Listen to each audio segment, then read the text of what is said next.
Bonjour, c'est Joël Bernard de moncoachdegolf.com. Alors aujourd'hui, j'aimerais vous montrer comment je m'entraîne personnellement à toutes les petites approches qu'on a à jouer autour des greens.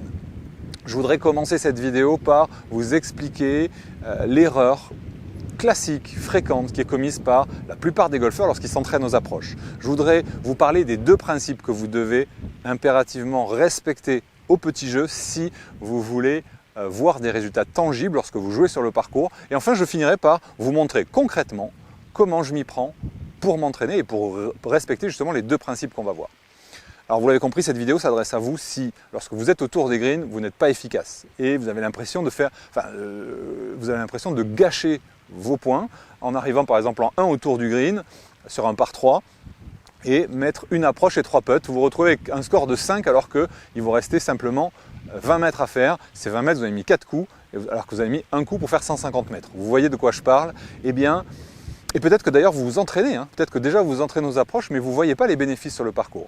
Et si c'est le cas, il est probable que vous fassiez cette erreur qui consiste à arriver avec un saut de balle, arriver avec une dizaine ou une quinzaine de balles, vous mettre à un endroit et jouer 15, 20 approches d'affilée depuis le même endroit, avec la même distance jusqu'au bord du green et ensuite la même distance jusqu'au drapeau. En gros, vous faites la même approche. Alors, cet entraînement-là ne vise qu'à une chose, à travailler son geste. Okay, on est un peu formaté comme ça au golf, avec le practice, sauf que aux approches, ça ne fonctionne pas. Lorsque vous jouez une approche, ça n'a rien à voir avec un lancer franc ou un service au tennis. Vous vous retrouvez systématiquement dans les mêmes conditions, c'est-à-dire à la même distance, avec le même filet pour le tennis, avec un panier exactement à la même hauteur et à la même distance de vous. Bref, ça n'a rien à voir avec le petit jeu au golf où votre position de balle sera toujours variable dans la façon dont on est positionné, mais aussi dans l'inclinaison du terrain. Vous allez pouvoir avoir la balle au-dessus, en dessous des pieds, en descente, en montée. Vous pouvez avoir un dénivelé, le green qui est plus haut, le green qui est plus bas. Vous allez avoir ensuite des réactions de green qui vont être très différentes suivant que le green est ferme ou suivant qu'il est plus. La hauteur, bien sûr, de tonte va jouer sur le roulement de la balle, etc., etc. Le vent de face, le vent avec, tous ces paramètres-là vont avoir une influence sur le résultat de vos approches. Alors vous allez me dire, oui mais moi j'en suis pas là puisque j'ai déjà du mal à contacter ma balle. Mais oui, mais le problème c'est que si vous vous entraînez toujours dans la même situation, vous apprenez à répéter un geste qui va convenir uniquement à cette situation. Et justement, on arrive donc sur le premier critère que je vous recommande de respecter, qui consiste à respecter toujours un minimum de variété dans votre façon de vous entraîner, c'est-à-dire varier les situations. Arrêtez de rester au même endroit, de jouer la même approche sur le même drapeau. Ce qui est important, c'est de varier le plus souvent possible la position de la balle, la distance jusqu'au green et la distance du green jusqu'au drapeau. C'est en faisant toutes ces variantes-là que vous allez vous retrouver beaucoup plus dans la configuration que vous avez à appréhender sur le parcours. Et donc vous allez pouvoir voir les mêmes résultats à la fois à l'entraînement que sur le parcours. Donc ça c'est la première chose, respecter la variété. La deuxième chose qui est fondamentale dans un bon entraînement, en général et surtout ici aux approches, ça va être d'être dans le challenge. C'est quoi être dans le challenge? C'est garder une implication mentale maximale quand vous jouez. Ça veut dire qu'il vaut mieux parfois faire une séance de 10 minutes, un quart d'heure, plutôt qu'une séance d'1 heure où vous ne serez pas focalisé. C'est quoi cette implication mentale dont je vous parle? Eh bien, c'est de faire les choses comme si vous étiez vraiment dans la situation que vous allez rencontrer sur le parcours. Par exemple, imaginez que vous avez approche putt au 18 pour battre votre record personnel ou pour descendre votre index, ou etc. etc. C'est-à-dire vous mettre dans un état de challenge où vous avez envie de réussir le coup. Lorsque vous êtes en mode répétition à toujours faire la même chose, vous êtes uniquement sur un mode gestuel où vous ne mettez ni l'émotionnel, ni la dimension mentale d'envie et d'implication. Pour ça, comme je vous disais, le critère numéro 2, c'est aller chercher le challenge. Donc rappelez-vous, 1, il faut de la variété, 2, il faut du challenge. Alors vous allez me dire, ok, mais concrètement, comment on fait? Justement, je vous propose de voir ça tout de suite. Alors juste avant de vous montrer comment je m'y prends concrètement pour m'entraîner autour des greens, je voudrais vous raconter l'histoire qui m'a fait avoir ce déclic et découvrir un petit peu par hasard cette façon de s'entraîner. Je la fais très courte. J'ai fait un match play un jour contre un joueur amateur lorsque j'étais tout jeune professionnel, j'avais 20 ans, et on a fait 9 trous, même pas 8, puisqu'au bout de 9 trous, au bout de 8 trous, il était moins 2.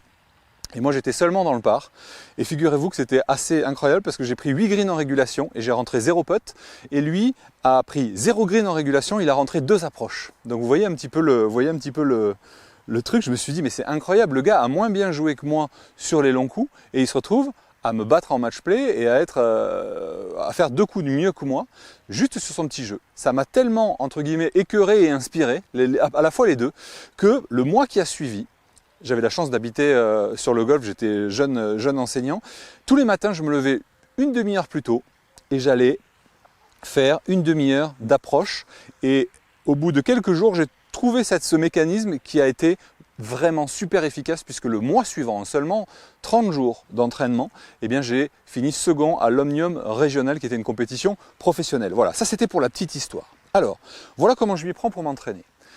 Alors là je commence par une situation déjà un petit peu compliquée. Je vous recommande au moins les 2 premières situations, les 2 séries de 3 balles que vous allez faire, de les faire sur une approche plus neutre. Okay, mais là, pour pas que la vidéo dure des heures, je vous le fais directement sur une situation un peu plus compliquée. Mais là, vous voyez, j'ai une balle qui est très au-dessus de mes pieds et j'ai un green qui est complètement en descente. Donc déjà ce que je vais faire, c'est faire les coups d'essai qui me permettent à la fois de régler mon glissé et à la fois de ressentir si le dosage me paraît correct. Donc une fois que j'ai choisi mon point de chute, je vais jouer mon approche et observer le résultat. Voilà. On va regarder. Alors j'espère que j'ai réglé la caméra pour qu'on voit le résultat. Je vais le commenter si ce n'est pas le cas. Je suis 1 mètre long et 20 cm à gauche du trou. Pourquoi je dis ça? Parce que maintenant, le but du jeu, on va être sur le challenge, ça va être d'essayer d'améliorer la balle que vous venez de faire. Ici, je recommence. Donc mon dosage était pas mal, un tout petit peu trop long et un tout petit peu trop à gauche. Donc je vais viser un petit peu plus à droite et jouer un tout petit peu plus court. Voyons ce qui se passe. Attention, c'est pas mal. Parfait. Donc là, je suis à hauteur du drapeau, peut-être 5 cm derrière le trou et 25 cm à gauche. Bon, je suis donné là. D'autant, l'autre, elle est à 1 mètre, donc elle est quasiment donnée. Hop. Et là, celle-là, j'ai réussi à améliorer. Là, le challenge, il y est vraiment parce qu'il faut que je me mette plus près que 25 cm.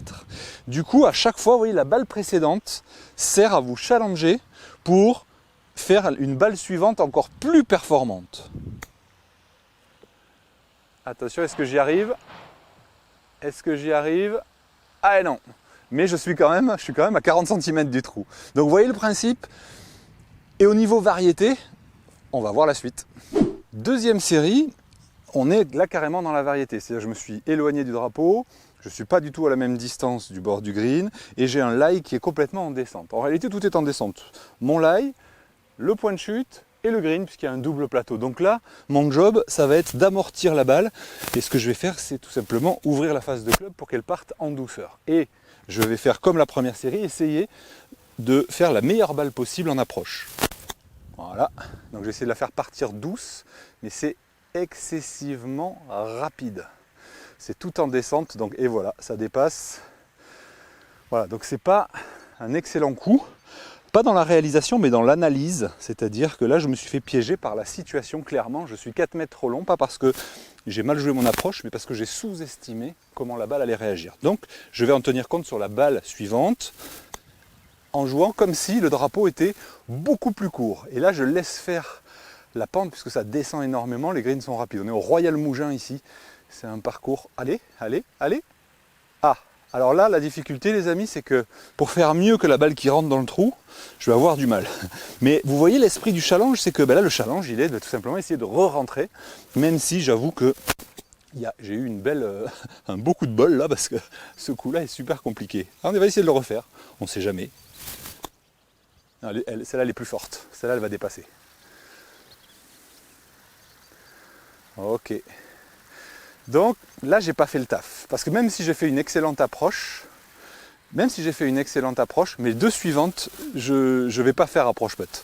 Donc au final, ok, je gagne un point là, mais j'en perds 2 là-bas, ce qui fait que par rapport à ma série d'avant, c'est moins bien, parce que j'avais fait 3 parts la série d'avant. Là, j'ai fait un birdie, mais 2 bogeys, ce qui fait que, bah oui, ok, j'ai une satisfaction, mais alors évidemment, la situation est difficile. Je vous conseille de, je suis un peu loin là de vous, mais bon, je pense que vous m'entendez correctement. Je vous conseille de sélectionner des trous avec une difficulté qui correspond à votre niveau de jeu évidemment. Là, c'était quand même assez costaud parce que les greens sont extrêmement fermes, ils sont rapides et ça descend. Voilà, bon, au moins j'aurais eu la satisfaction de rentrer celle-là. Alors, 3e série, là cette fois-ci je suis à plat. Par contre, je ne sais pas si ça se voit à la caméra, j'ai un green où il y a un dôme devant le trou. Donc il va falloir que je m'appuie sur la droite, je vais être freiné aussi au niveau du point de chute. Donc, attention, là je vais faire partir ma balle un petit peu plus basse, donc l'inverse du coup précédent, où là je vais fermer un petit peu mon sandwich pour qu'elle parte plus basse et qu'elle roule.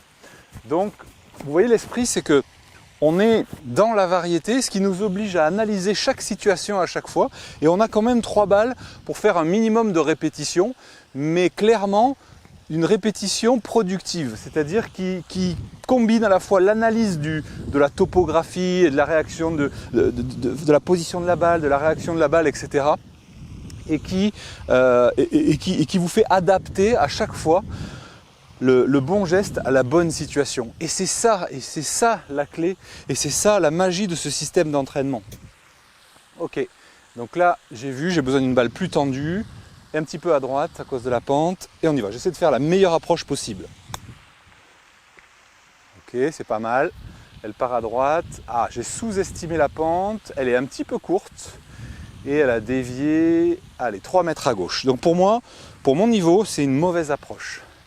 Et une fois de plus, vous voyez, c'est ça qui est marrant, c'est que je ne dois pas blâmer ma réalisation, je dois blâmer mon analyse. C'est-à-dire que j'ai sous-estimé à la fois le fait d'être freiné par la montée et à la fois, alors il y a une grosse butte, ça se voit, la caméra écrase probablement, mais vous avez vu la réaction de la balle, donc je vais la jouer un petit peu plus à droite et un petit peu plus longue et observer ce qui se passe. Ça m'a l'air beaucoup mieux. Celle-là, voilà, celle-là est pratiquement à hauteur, mais elle est encore 1,20 m à gauche. Vu la difficulté de l'approche, pour moi, allez, c'est une approche correcte. Je ne suis pas super content, mais pour moi, c'est bien, j'ai fait le boulot. Donc, qu'est-ce que je vais faire? Vu que je suis 1,20 m à gauche et à la bonne hauteur, je vais essayer de reproduire le même dosage, mais en prenant encore plus à droite. Et vous voyez, balle après balle, série après série, j'affine à la fois la justesse de mon analyse et la réalisation, puisque je suis obligé je me concentre vraiment sur ce que doit faire la balle, et c'est ça le golf, c'est s'adapter à chaque situation et anticiper, anticiper la réaction de la balle. Là, au final, eh bien, ça se voit que j'ai besoin d'entraînement, puisque j'ai mal analysé 2 fois de suite la situation, même si la deuxième est correcte. Hein. Allez, un petit peu plus, même force et un petit peu plus à droite. Est-ce que là c'est bon? Voilà. Et ouais, j'ai un peu amélioré. Là, je suis à 1 mètre à la place de 1,20 m. J'ai fait le taf, j'ai fait mes 3 approches, ça s'est amélioré à chaque fois. Je vais ensuite prendre mes 3 balles, reprendre une nouvelle situation. Je pense que vous avez compris l'idée. Voilà, vous avez vu, c'est hyper simple. Et comme à chaque fois quand c'est simple, eh bien, ça fonctionne. Simplement, je vous ai parlé des 2 critères lorsqu'on s'entraîne, qui sont le challenge et la variété. Eh bien, lorsqu'on s'entraîne, c'est la même chose.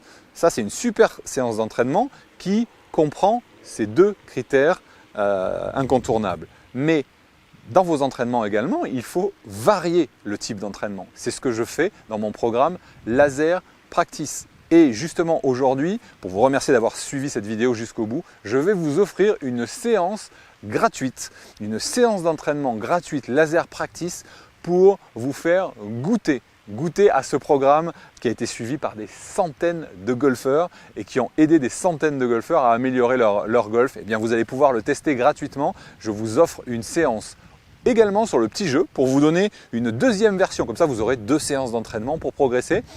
Il vous suffit de cliquer sur le i comme info ou dans le lien qui est dans la description et que j'ai mis également dans les commentaires. Vous remplissez votre adresse email, vous allez recevoir tout simplement cette séance gratuitement. Je vous souhaite un bon entraînement, plein de progrès aux approches et à bientôt sur le site moncoachdegolf.com. Bye bye.